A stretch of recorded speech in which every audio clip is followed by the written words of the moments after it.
It's what Christianity says, ladies and gentlemen. Christianity says fornication is a sin. Okay. Somehow we've said, well, if it's heterosexual fornication, it's bad. If it's homosexual fornication, that used to be called an abomination in the Bible. Now it's a protected civil right. And so somebody that says that that kind of conduct is sinful is now being pilloried in the press. He's telling the truth. This is what the Bible says. Now, if you don't want to be a Christian, that's your business. If you, these media types, these writers don't want to be Christians, okay. They don't want to be Christian, that's their business. If they choose a lifestyle that takes them outside the protection of God, that's fine. That's their business.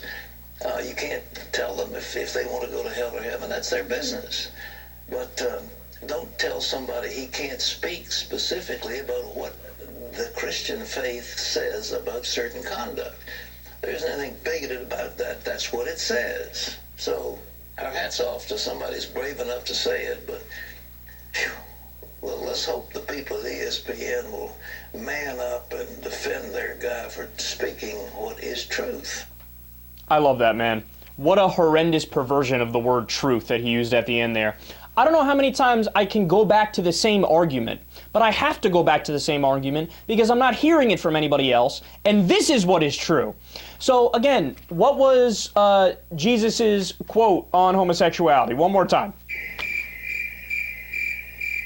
Jesus said nothing about homosexuality. So then they move the goalposts. They say, oh, did I say Jesus? I meant the Bible in general. All right, so where does it say anything about being anti-gay? It says it in Leviticus. Leviticus is the same part of the Bible that says you can't eat shellfish. Eating shrimp is an abomination. Eating crab is an abomination. Eating lobster is an abomination in the eyes of God. It's the same part of the Bible that says whenever your wife is on her period, you're not allowed to have any contact with her. You can't talk to her. She has to sleep in a tent outside. You can't touch her. Leviticus is the same part of the Bible where polygamy is mentioned, as well as other parts of the Bible. Not one man, one woman. Polygamy. I'm so tired of these idiot Christians. Look, do me a favor. You're not allowed to talk about how gay marriage is wrong and evil until you pick up some signs and start protesting outside of Red Lobster and the fish market. You're not allowed to talk about gay sex being evil until you decide, let me protest outside of every single clothing company that there is, because they've all made clothes that have a mix of two different fabrics, which again is an abomination. You should be put to death if you're wearing fabrics that aren't pure. They pick and choose to fit their own purposes. And they don't know what's in the Bible, man. Oh, and I hate how they try to play them like they're the victims, right? Like, oh, poor Chris Broussard. People are going after him because of his beliefs.